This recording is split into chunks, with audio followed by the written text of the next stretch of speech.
What's up? Kaya na guys. Napakabisa. Ito, ang hilig lang ngayon sa sinangag guys. Eh, tulad yun, sinangag yun naman tayo. Tapos meron tayo ditong tortang coloring. You know, pakabisa nito. Ito masarap dito, ito. Jam na lang din. Ito yung masarap dito guys. Yung anong tawag dito? Bakoko. Oo, tas ano siya? Sa sampalok. Pinangat. Naku, Diyos ko po. Sarap niyan guys. Tapos sinangag na mabisa. Laang yun guys.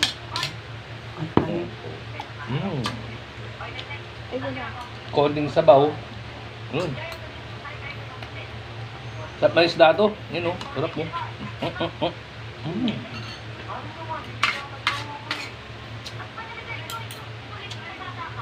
Guys, yummy guys. Tapos tortang coloring. Hindi ko yata nakuha yung ano ko ketchup ko kaya masarap to. Sarap.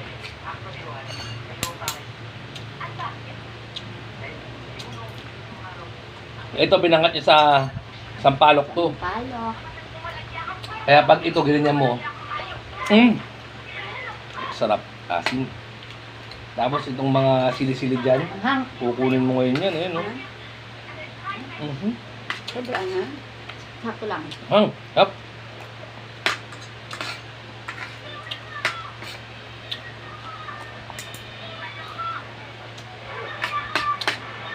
Kasi nag-ano ako sa palengke.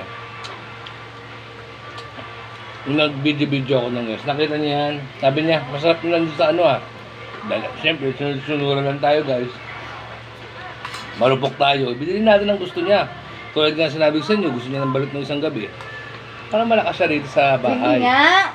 Bili mo nga ako sa bukas. Luto kong butter. Wala sa palengke ngayon nun.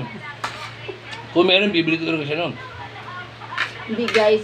Gusto ko na talagang kumain ng soup po. Huh? Na ano ko na siyang kasi ilang buwan na ako hindi nakakain ng guys. Siya mo. Pag tumama ako sa loto guys. Pag umuwi ako guys sa Baliwag, lagi akong pinapakain ng nanay ko ng guys.